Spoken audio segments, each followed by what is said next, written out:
We're going to be looking at a couple of passages this morning. Actually, only one. I didn't get to the second passage at first service. I do not think I'm going to be able to make it at second service as well.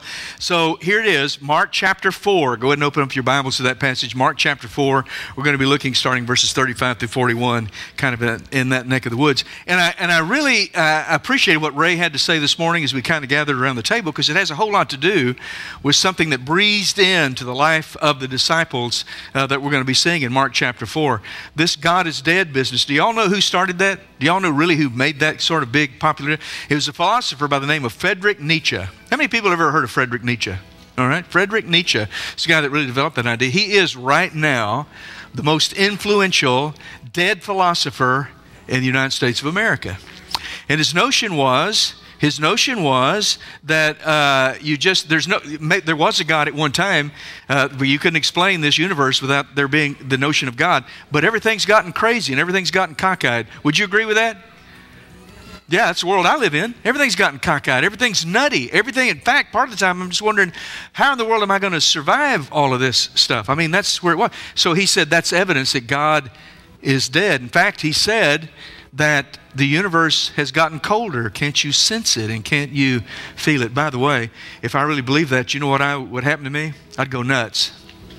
And I think you probably would as well, because all of a sudden now that means everything, the onus is on you, and you already see what a wonderful job you're doing, right? You go. Let me tell you what happened to Friedrich Nietzsche. He was touring Italy. I don't know how I got off on this stuff, because you started off with that, but he was touring Italy. And there was a guy out beside the road beating his donkey. And Nietzsche had the driver stop the car. He got out and he pushed the man away, threw his arms around that donkey and said, "Don't beat him. He's my brother." And he spent the last 10 years in a nut house till he died. I think that if you think that you're all on your own, you can't sustain that. You can't sustain that. Look here, y'all. I want to talk to you about something that's really been bothering me. And I asked them at first services if they could handle it. They didn't really say one way or the other, so we did it anyway. If you can take a little bit of transparency here, but I've really been struggling over the last several weeks, couple of months. And here's what I've been struggling with. And in fact, I've turned a corner on that struggle. And I've turned that corner because of what we're talking about this morning. And we're also going to talk about another couple of times throughout the summer. But here's what we've been talking about that kind of got me in this struggling state to begin with. We've spent this entire year focusing on cultivating the joy of generosity, haven't we? And we've had three phases with that. First phase was we were talking about the nature and character of God. That the one word that governs all of his virtues is the word generous. He's generous in his love, and he's generous in his mercy. He's generous in his kindness. And the touchstone for you and I is that if we're really going to be like Dad, if we're really going to be like our Father, then we're going to be generous in every aspect of our lives as well. Then we moved into phase 2. We haven't been talking about just cultivating joy and generosity every week, but we've been talking about it a lot. It's our emphasis for the year of 2012. Then we moved into phase 2, where we talked about celebrating or cultivating the joy of financial generosity. And we talked about that, folks, not because of budget. And I'll be honest with you, I've been here at Sugar Grove for 27 years. We've always had money issues, y'all. We've always needed more because there's a whole lot going on, right? Would you say that's a good thing? Y'all kind of looking at me. Is that a good thing? Yeah, that we need that we all, absolutely it is. So it's not about budget. You know what this whole thing has been about? It's been about developing the life that is truly life. You see that on each side of our deal? That's what Paul called it in 1 Timothy chapter 6. It is a matter of generosity opens up a door to relationship with God that becomes deeper and richer as time goes on. We even, a lot of us signed a document and said, you know what? I'm going to make a plan for becoming more generous. And it's amazing what God has done and what God is doing and all that. If you haven't done that yet, you might want to do that. All the elders are praying about all those folks that have done that. Then we went into phase 3. And phase 3 is longer than phase 1 and phase 2 combined. We've been talking about cultivating the joy, being generous with our time and with our faith. Sharing our time and generously sharing our time and generously sharing our faith in acts of service, every kind of act of service, but especially in outreach and in evangelism. And we've been talking about really what the future looks like. We've been talking about the fact that we're living in a world that a culture that does not prop us up anymore. And our strategy about church has to change. We've been talking about some scary stuff. Think about it. Just pause here just for a moment. We've been talking about some very scary stuff. We've been messing with our money. We've been messing with our time. And in some respects, my time resource is more valuable to me than money. Are y'all that way sometimes? Really, just having the time to do stuff. We've been messing with church and what it looks like. We've been messing with worship and what we think that needs to look like and where we need to go to be who it is that God calls us to be in this world. It's scary stuff. And so here's my admission to you this morning. I have felt hesitant on the inside. I've kind of felt resistant to that, even though I've been saying it, all right? You understand what I'm saying? I'm just like everybody else in here. It's one thing to talk it. It's one thing to get up here and say it. It's another thing to live it. And I've got to struggle with that just like everybody else in here does. Would you know? Otherwise, I'm the biggest hypocrite in the world. What good is that, right? So in struggling with that, I feel this kind of resistance, this kind of hesitancy, this sort of, and I've been trying to figure out what that's all about. And it dawned on me what that's all about. Let me tell you what that is. It's fear. It's fear. Not just about being generous with money or being generous with time or whatever. You know what it is? It's the same feeling that I've had when I struggle with whether or not I fit into a group or if I belong. It's the same feeling I get when I wonder, can I cope with what's going on here? I told you I was going to be a little bit transparent. Is that okay with y'all? Is that okay with y'all? Because I know you've had those same kinds of issues. It's fear. Anytime there's a question mark in life, you're staring into the face of fear. Fear. And as I think about that, it seems to me that fear really is the story of humanity. You're not just afraid. It's not just you. It's the story of humanity. When you look back over the history of humankind, fear rules. It rules. I can look at history, and I'll tell you what I think. I think that 99%, and I can't really verify that, right? I don't really know what the exact percentage is. I'm just telling you I think it's a lot. 99% of what happens in the world historically has happened out of fear. Somebody's been afraid. We fight wars because we're afraid. We make decisions because we're afraid. Or we avoid things because somebody somewhere is afraid. The same thing is true in churches. Sometimes people in churches make decisions because they're afraid of what people think, or they're afraid of violating status quo. And so opportunities are accepted or opportunities are lost because at the core of it is fear. And I don't think that should be the determining factor in why we do what we do. Do you? There's something about that just at core doesn't resonate. You know what? We can talk about nations and we can talk about church, but really what it comes down to is what's going on in your life. You're sitting where you're sitting and you're doing what you're doing. How much of that has been determined because of fear or fears in your life? You wonder whether you can cope. You wonder whether you can be accepted. You wonder about any number of things, and fear winds up making the decision for you. What's going on in my life? What's going on in your life? Where are you sitting right now? I don't mean literally where you're sitting. I know where you're literally sitting right now. I'm looking at you, all right? But I mean in your life. How big a role has fear played? Bigger role. Now, maybe you're one of those people that say, I'm not afraid of anything. Well, you lie about other things too, don't you? Right? We've got those. Listen, let me tell you what I think has been my biggest challenge in raising my family, raising kids from the time they were little. I don't know if you've really thought about it in these terms, but I have for a long time. It's been I have wanted all the way through from the time the kids were little to never impose my fears on them. It's not that I'm trying to teach them, don't be afraid of anything. Well, that's dumb. There's some things we ought to be. I mean, God made us with that capacity, right? Some things we need to be. But what do you do with that? Are you to be victimized, or are we to be entrapped because we feel like we got to please everybody, or whatever it might be? I'm just picking that out, or whatever it might be.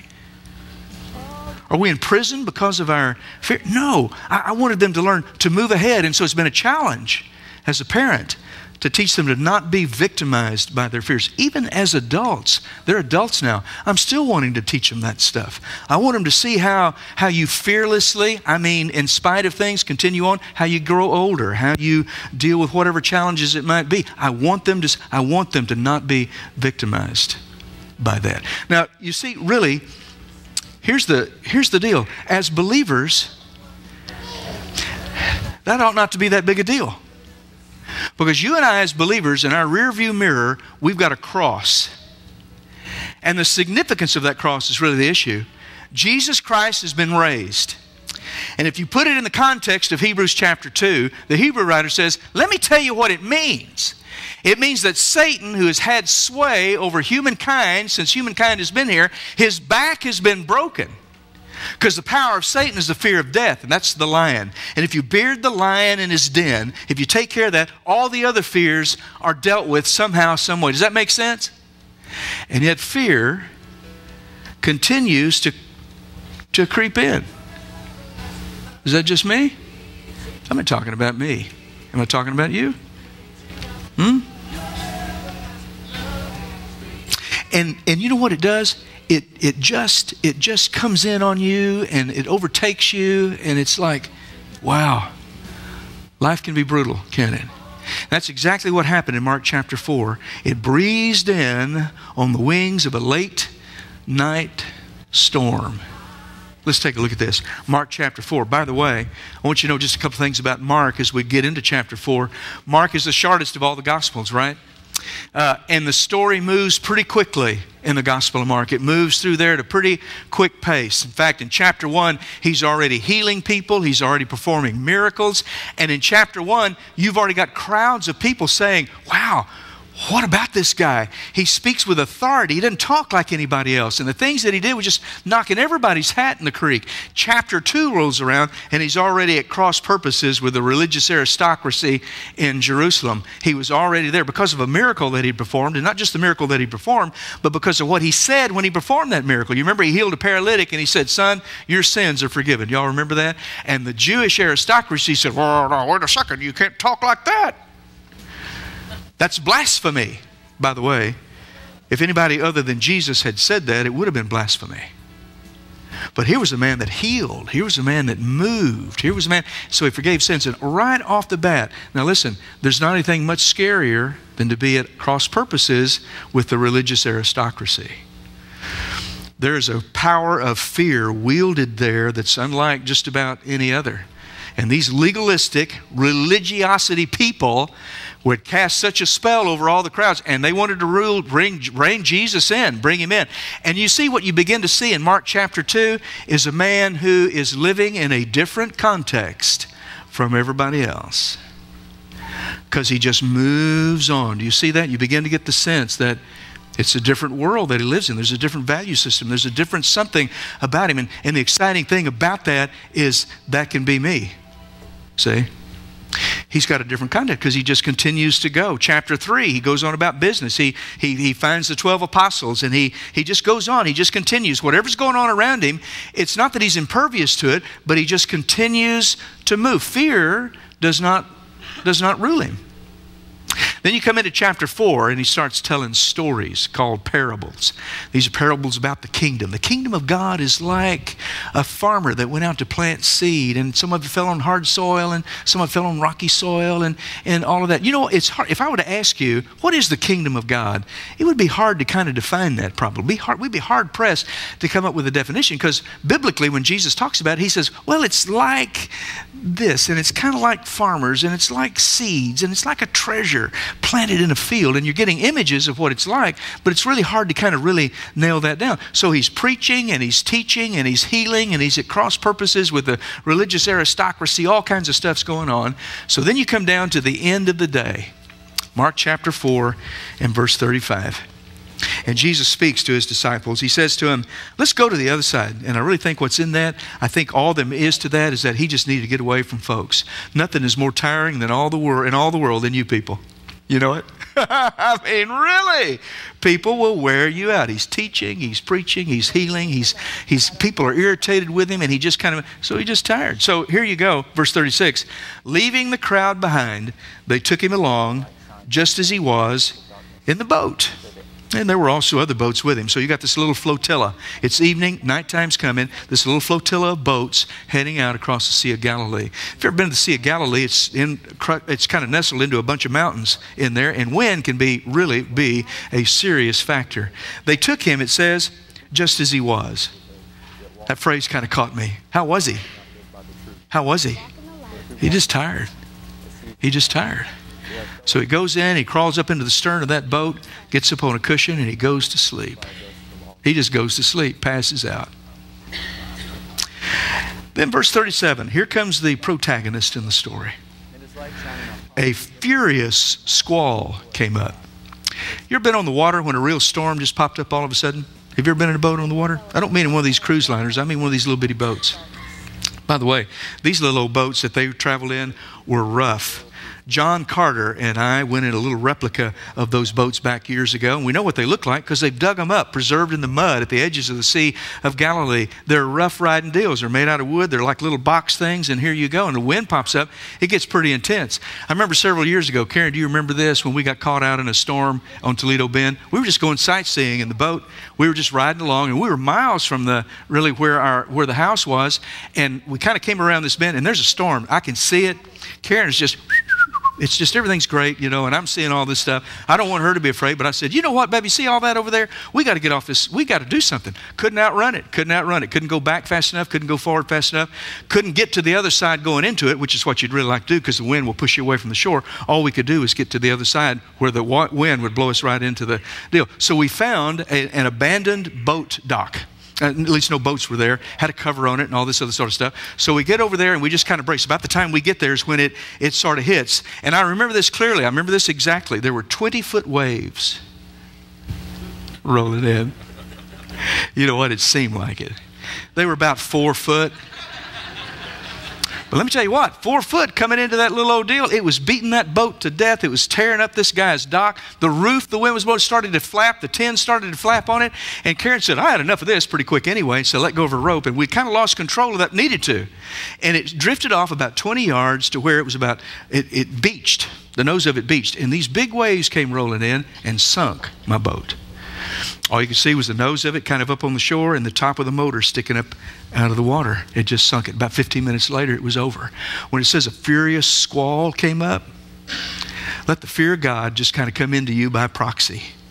These are seasoned fishermen. These are seasoned boatsmen. And a furious squall comes up at night.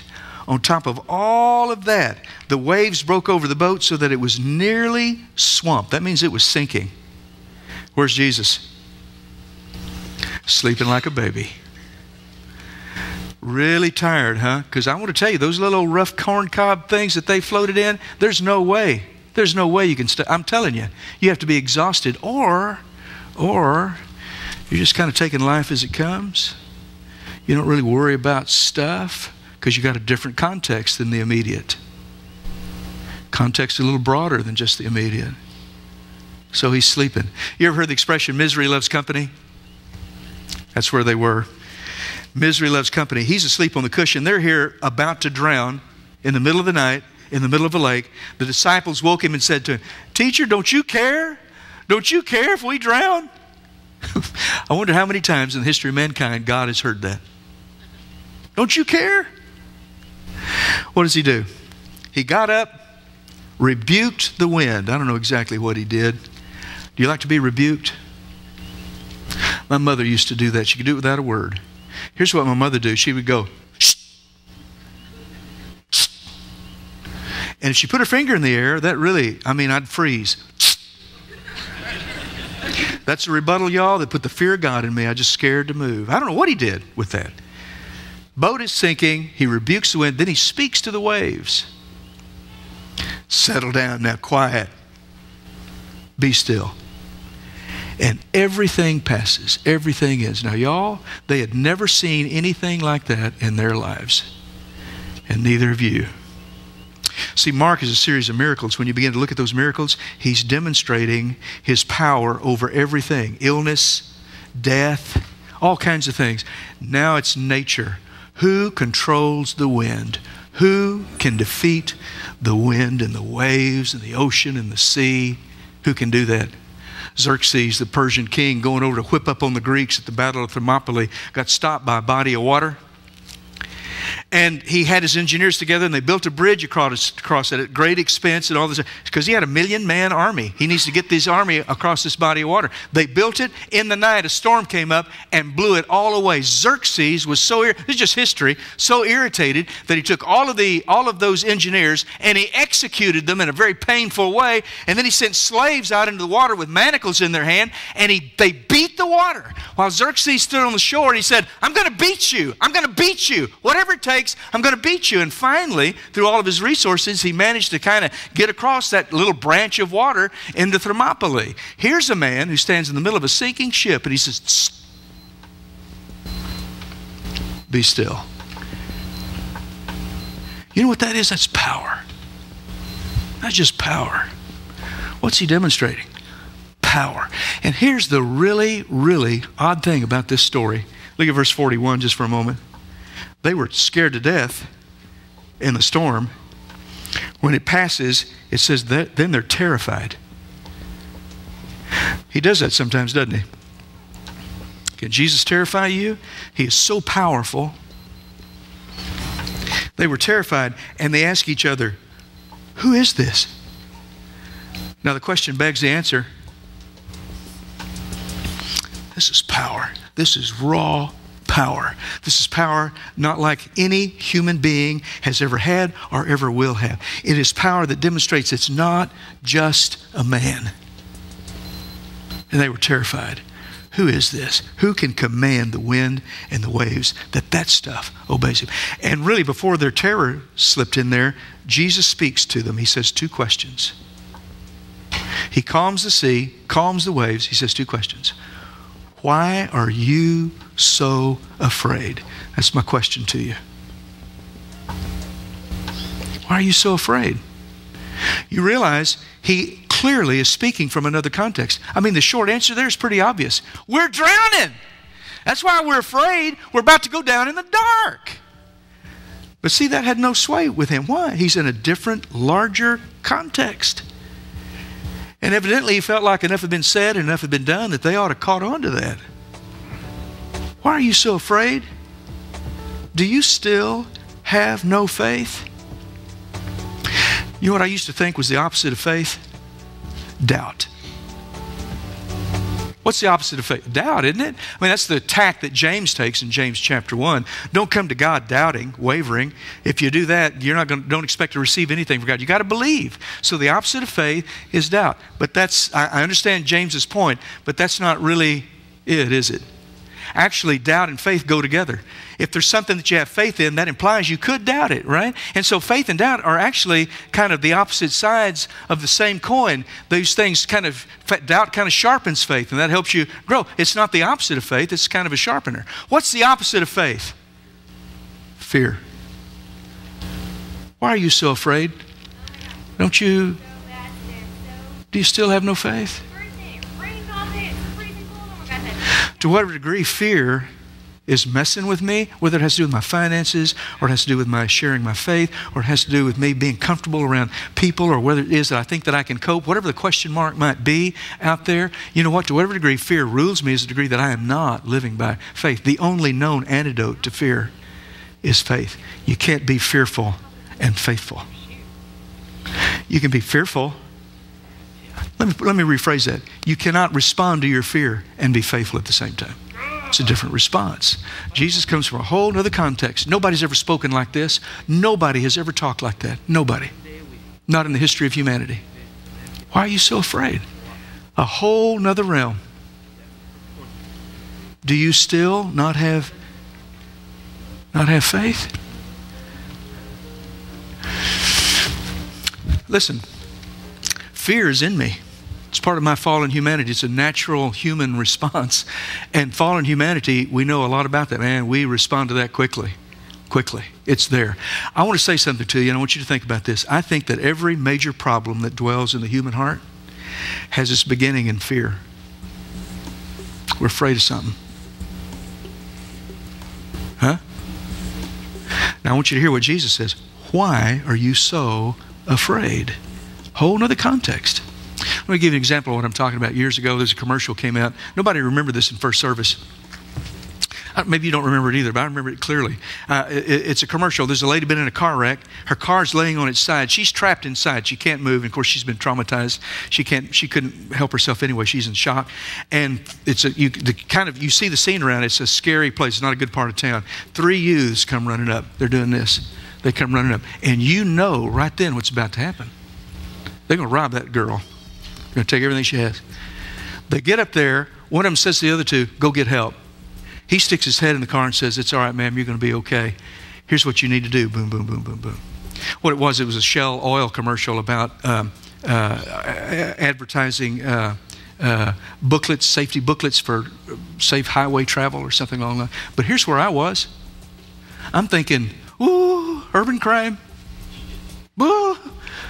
Fear, and you know what? They made that so I would think that, really, and that's because they know that at the core and heart of all of us is fear. Let me tell you what, fear is at the heart of every negative issue in your heart, whatever it might be, and you hang on to that. The anxiety gets to where worry pops up and resentment pops up and guilt pops up, and pretty soon you're just a mess. And you know what fear does? Let me tell you the characteristic of fear.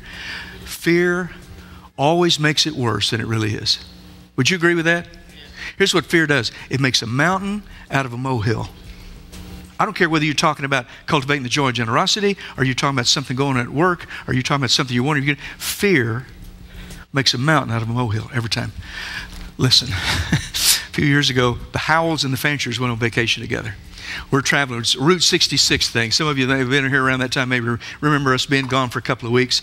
Karen and I and Rick and Cindy, here we go. We pick up Route 66 in Amarillo, and we follow it all the way out to Santa Monica Pier out in California. We see the Grand Canyon. We do all this stuff. Man, it's really cool. It's really neat.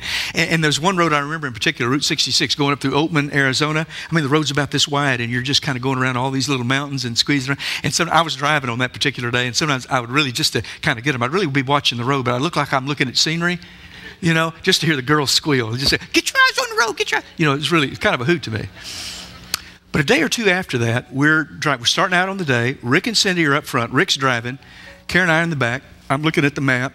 Karen keeps kissing on me. I'm trying to get her so I can. She's like that. She can't help it. So we're kind of quiet at that moment. It's kind of early in the day. Rick's driving. And all of a sudden, I don't know how to describe this. It was a blood-curdling, primal, guttural scream in the face of death terror. You just cannot imagine. Came from Cindy. And I think, what in the world? And I'm grabbing stuff all around. And I look up at Rick, who's diagonally across the vehicle from me. He's hunched over like, what? And he's looking over at Cindy. He says, what's the matter? And she said, my flip-flops don't match my top.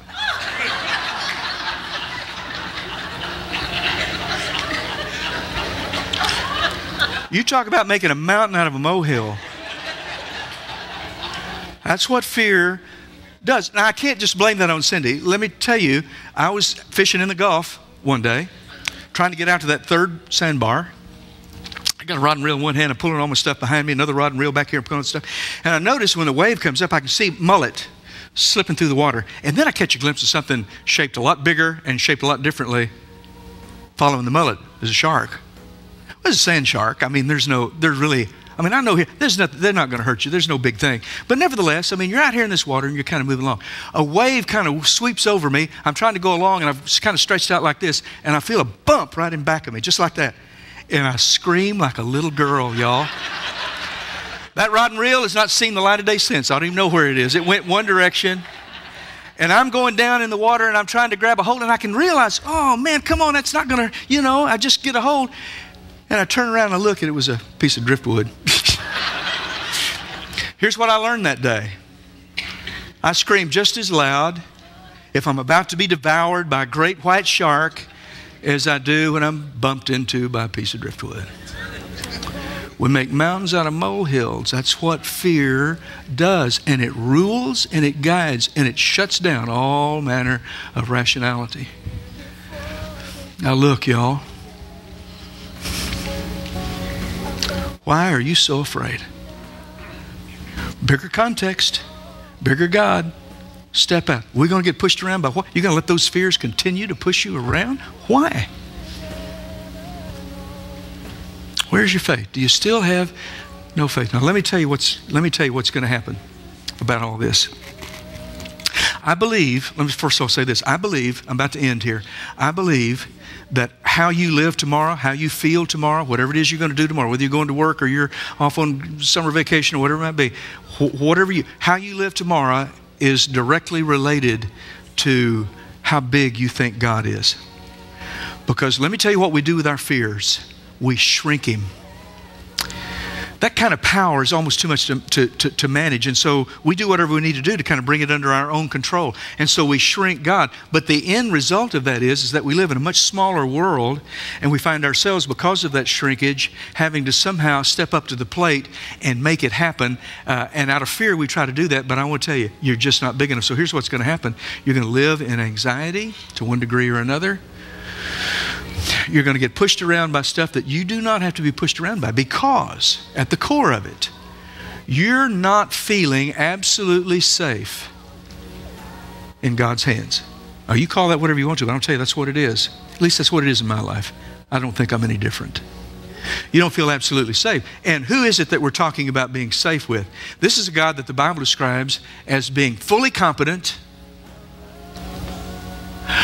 ever-present, all-powerful, utterly loving, infinitely big. Now, there's other terms that we use to describe that, like omnipresent, omnibenevolent, and blah, blah, blah, blah, blah. But here's what it means. Our God is fully competent. He is ever-present. He is awesomely powerful. He is utterly loving, and He is infinitely big. And yet we feel that we cannot be absolutely safe in His hands. Why are you so afraid? Do we still have no faith? If we live tomorrow like that, y'all, you know what's going to happen? You will be at some level, some stage of anxiety, and you're going to find yourself victimized by whatever happens tomorrow. I don't know what it might be. If it's good, you might feel pretty good. If it's not so good, then you're not feeling very good. Your mood is going to be up and down based upon what happens. You know why? Because you don't believe you live in a universe big enough for God to take care of that stuff. And so you have to take care of it. And what happens is, maybe you'll turn to Him in prayer. Maybe you will. But really down at core, honestly, you don't really believe that God matters or that prayer makes a difference. And you become a slave to all these little fears that we have. You become victimized by all of that stuff. You know what happens to people that live in fear? Really? Really? We pray without believing.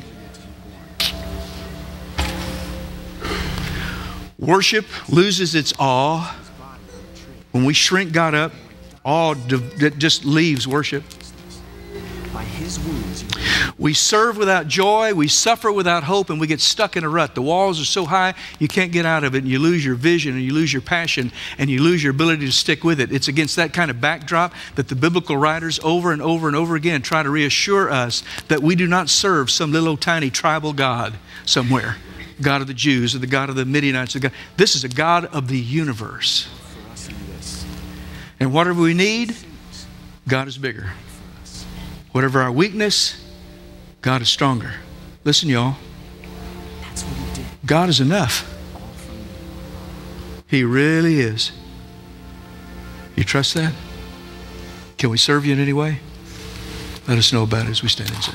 I stand to praise you, but I fall to my knees. My spirit is willing, but my flesh is so weak. Like the fire in my soul, and the flame make me whole. And Lord, you know where I've been, so light the fire in my heart again. I feel your arms around me as the power of your healing begins. Your spirit moves right through rushing wind, and light the fire in my soul, and the flame make me whole. And Lord, you know just where I've been, so light the fire in my heart again, and light the fire in my soul, and fan the flame, make me whole. Lord, you know just where I've been, so light the fire in my heart again, light the fire in my heart.